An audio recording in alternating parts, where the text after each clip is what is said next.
Take it from a former player. The NFL is brutal, violent, and very tough to walk away from. R.K. Russell. Concerns about Tua Tagovailoa's health are completely valid. However, for many athletes, stepping away from football means facing the challenge of life without a sport that has been central to their identity. For players, the decision to leave the game goes beyond physical well-being. It involves confronting the emotional and psychological impact of walking away from something that has defined their sense of purpose for years. Football is one of the most violent sports in the world, a fact that is both its downfall and allure. As players, we are acutely aware of the risks we take every time we step onto the field. And if we aren't, it's often a chosen ignorance, a conscious decision to embrace the reckless freedom that the sport demands. I don't know a single teammate from my career in the NFL or college who doesn't suffer daily pain from their playing days.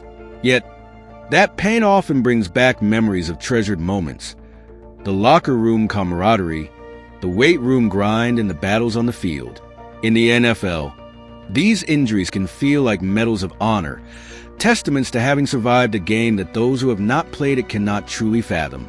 Despite the suffering, most of us continue to play the game we love while we still can, accepting the consequences of the life we've chosen. Few regret it, though some do. And tragically, some lose their lives too soon because of it.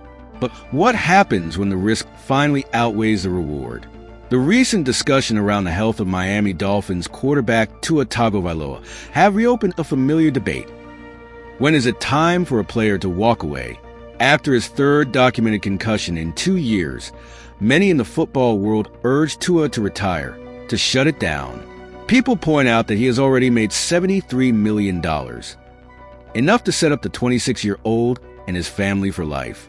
Why risk his health for a job that could kill him? But walking away isn't a simple choice. It's a deeply personal reckoning that goes beyond the physical. The focus on health and money alone misses the bigger picture. Players sacrifice far more than just their bodies to stay in the game. We also give up parts of our humanity and identity. From an early age, we're taught that success in sports demands immense sacrifice, giving up social engagements, relationships, and hobbies, all for the greater good of the team. And while putting our bodies on the line is significant, it's often the least of our worries.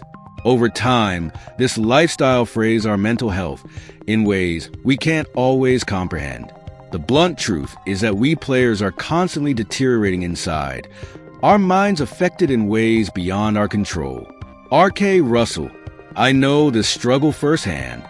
In 2019, I became the first NFL player to come out as bisexual, a decision that weighed heavily on me for years. My identity was something I had to suppress to fit the rigid mold that football demands.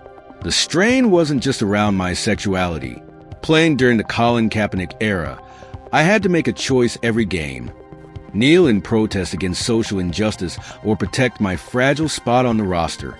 For many players, the fear of being labeled a distraction keeps them silent, leading them to hide their true selves to avoid jeopardizing their careers. These pressures compound the already immense sacrifices we make, eroding parts of who we are. So when people urge Tua to walk away, they're not just asking him to consider his health. They're asking him to confront the entirety of what football has meant to him. Do you give up a sport that you have given up so much else for? This isn't merely about avoiding further injury. It's about grappling with what leaving the game means for one's sense of self. Now, Tua faces a decision. Continue playing or walk away. To outsiders, this might seem straightforward, but it's far more complicated. Unlike Tom Brady's return from retirement, Tua's departure would be an admission, not just to himself, but to the world, that he isn't mentally or cognitively well enough to play the most cerebral position in football. It's an irreversible step with a heavy emotional toll. For many of us, football becomes more than a job. It's our identity. We've invested everything into it. Our time, youth health, and even our sense of self. Walking away means losing a piece of who we are. While stepping away could mean a safer life, it also means confronting an uncertain future and acknowledging that the game may have taken more from us than we're ready to admit. Who's to say that a life without the game, even if safer, will be more fulfilling. Is that truly a choice at all? When I was a college player at Purdue University, the great Mike Allstott returned to his alma mater to speak with the team and share his hard-earned wisdom. Allstott, known as one of the fiercest runners at both the college and professional levels, embodied the bruiser mentality. A player who took forever to go down and never stayed down for long. He was the kind of athlete who didn't know when enough was enough. While he gave us plenty of valuable advice that day, one statement has stayed with me.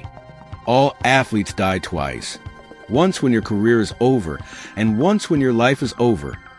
Now, in what feels like my second or third act of life, removed from football and having mourned the loss of my football self, his words have never felt more true. I see it in my former teammates, some of whom are still grieving their first death, years after leaving the game. When I look at Tua's situation, I can't help but wonder, if you could choose your first death, would you? Or would you do everything in your power to keep fighting and keep living? The outpouring of concern for Tua is heartening, but framing his decision as merely one of personal responsibility misses the profound internal conflict players face. Walking away isn't just about avoiding further injury. It's about confronting the reality of a life without football. It forces a player to ask, often at a young age, what does my life mean to me without this sport? Can I be whole without this part of myself? Yet, it's also important to acknowledge that leaving football can open doors to new beginnings. Some players find fulfillment in new careers, advocacy work, or personal growth. This path can lead to a healthier, safer life, but the transition is fraught with uncertainty and emotional turmoil, making the decision even more complicated. In the end, the choice to leave football is intensely personal, weighed down by factors only those who have lived it can truly understand.